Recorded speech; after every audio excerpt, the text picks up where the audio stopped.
श्री सीताराम बागेश्वर धाम की जय। हम कोई महात्मा नहीं है, साधु नहीं है, लेकिन प्रत्येक भारतीय सनातनियों की ये पहचान है। कंठी माला, मस्तक पर तिलक, ये पोटली हमारे गुरुदेव भगवान की दी हुई मालाओं की है।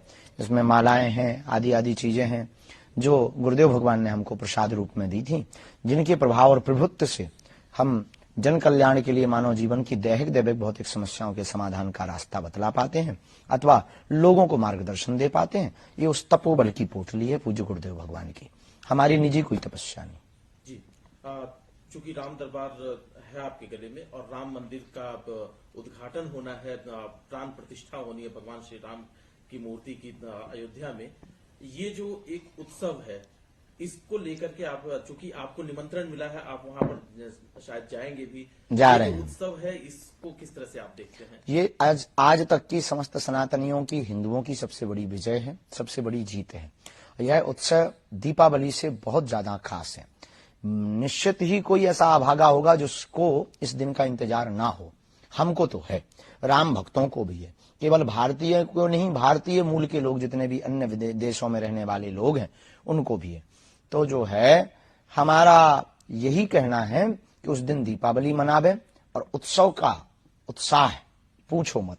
प्रेम अत्यधिक होता है तो वाणी कम बोलती, आंखें ज्यादा बोलती हैं। ठुमका लगाने को जी चाहता है, अयोध्या जी जाने को जी चाहता है। जी, लेकिन आप जो कह रहे हैं कि उत्सव का ये दिन है, विजय है सनातनियों की, लेकिन कुछ लोग इसी धर्म से जुड़े हुए लोग वो जो बयान दे रहे हैं, कोई कहता है अभी भी ये कोर्ट का फैसला है, मंदिर तैयार हो चुका है, लेकिन अभी भी कुछ लोग सलाह देते हैं कि वहां पर अस्पताल बनना चाहिए, तो कोई कहता है स्कूल बनना चाहिए, और कुछ लोग तो सनातन धर्म पर ही प्रश्न उठाते हैं कि इसमें तो जाति विभेद है। ये तमाम चीजें अभी भी प्रश्न उठ रहे हैं। बिल्कुल भी जाति विभेद नहीं, मूर्खतापूर्ण बातें हैं ये। और पहले तो उत्तर हम आपको ये दे देवे कि वहां पर अस्पताल वहीं पर क्यों बनना चाहिए? मस्जिदों पे बनवाओ, चर्चों पे बनवाओ। अस्पताल, विद्यालय आपको बनाने, हम इनके विरोध में नहीं, पर ये हम सबकी आस्था का केंद्र है। सबकी आस्था है, सबकी आस्था है तो हम राम भक्तों की भी आस्था है। हम राम भक्तों की आस्था है तो केवल यही राम भक्तों के मंदिर पर ही अस्पताल क्यों बनना चाहिए? अब रही बात कि अपने ही लोग टिप्पणी उठाते, आपने ऐसा कहा, तो वो अपने नहीं है, वो रावण के खानदान के हैं। और रावण के खानदान के लोग इस प्रकार की वार्तालाप करते हैं, उनको शेम टू यू। के हैं, राम जन जन के हैं, राम का विश्व है, राम व्यापक है, राम विश्व के प्रणेता है, राम विश्व के मानवों की आचार्य संहिता है, राम विश्व की आधारभूत है, राम एक बहुत बड़े नायक हैं, राम एक इस देश के प्राण हैं, इस देश की श्वास है। राम सबके हैं, जिनको भी श्वास और हवा की जरूरत है उनके राम हैं। और रही बात जातिवाद के लिए राम मंदिर नहीं हो रहा, सबरी का मंदिर बन रहा, निषाद राज जी का भी मंदिर बन रहा, तो क्या ये जातिवाद के लिए बन रहा? जातिवाद के लिए मंदिर नहीं है, अपितु राम भक्तों की आस्था के लिए मंदिर है। एक बयान जो आया कि वो भगवान श्री राम को उन्होंने कह दिया कि वो तो क्षत्रिय धर्म के थे, मांसाहारी थे, इस तरह के भी भगवान श्री राम, बाद में उसने क्षमा मांगी। मूर्खतापूर्ण बातें हैं, राक्षस वृत्ति के लोग हैं। इस प्रकार के जो वार्तालाप, ना इन्होंने राम को समझा, ना रामत्व को समझा, ना राम तत्व को समझा, ना इन्होंने राम के बारे में पढ़ा, ना गढ़ा।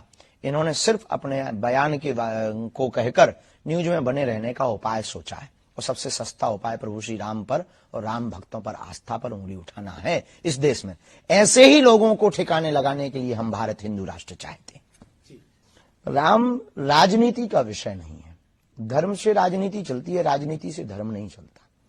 भारत के लोग जगे हुए हैं, वोट अपनी मति अनुसार दें, राष्ट्र हित में दें, भारत विश्व गुरु कैसे बने, भारत का विकास कैसे हो, अपने अनुसार दें। राम राजनीति का विषय नहीं है। राम की स्वयं की नीति है मर्यादा, राम की स्वयं की नीति है एकता, अखंडता, संप्रभुता, और राम जी की स्वयं की नीति है विश्व में शांति। तो जो राजनीति की बात कर रहे हैं, अगर कोई रोटियां सेक रहा, ये मूर्खता है। अभी